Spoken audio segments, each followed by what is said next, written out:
নারায়ণগঞ্জে বিগত দিনে ওসমান পরিবারের পক্ষে কাজ করা ও নৌকা প্রতীক নিয়ে নির্বাচন করা প্রার্থীদের পক্ষে থেকে রীতিমতো ওসমানীয় হেফাজতে রূপান্তর হয় হেফাজতে ইসলাম নামের এই ইসলামী সংগঠনটি।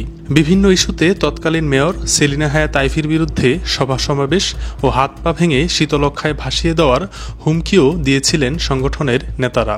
সরকারি জায়গা দখল করে নির্মিত নমপার্কের রাহবার নিজামের ডেরায় বসে দিনরাত কূটকৌশল করে শামীম ওসমানের ছোট ভাই উপাধি পাওয়া সেই নেতারা এখন মিশে যাচ্ছে বিএনপির সমর্থকদের সঙ্গে। ২৮ জুন বন্দরে ব্যবসায়ী নেতা মাসুদুজ্জামানের সঙ্গে দেখা গেছে শামীম ওসমানের ছোট ভাইদের। ২০১৩ সালে হেফাজতে ইসলামের আন্দোলনে কঠোর ভূমিকা রেখে নারায়ণগঞ্জে বেশ আলোচিত হয়ে ওঠেন মাওলানা ফেরদৌসুর রহমান।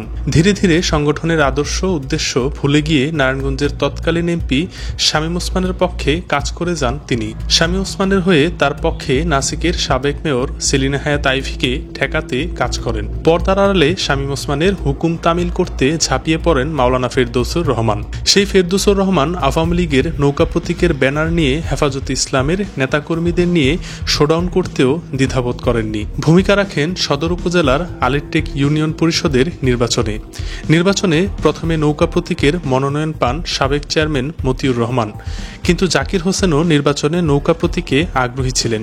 এতে শামীম ওসমান ও সেলিম ওসমানের সঙ্গে মধ্যস্থতা করেন ফেরদৌসুর রহমান। মাঝখানে কাজে লাগান অস্ত্রধারী ক্যাডার শাহ নিজামকে। মতিউর রহমানকে চাপ প্রয়োগ করে নির্বাচন থেকে সরানো হয়। জাকির হোসেনের ওই নির্বাচনে মাওলানা ফেরদৌসুর রহমানকে সঙ্গে নিয়ে নৌকা প্রতীকে মনোনয়ন জমা দেন জাকির হোসেন। নির্বাচনে হেফাজতে ইসলামের নেতাকর্মীদের নিয়ে জাকির হোসেনের নৌকার পক্ষে শোডাউন করেন এবং নির্বাচনে কাজ করেন। সেই ফেরদৌস এবার মিলেছেন শিল্পপতি মাসুদুজ্জামানের সঙ্গে। ফলে দেখা দিয়েছে নানা প্রশ্ন।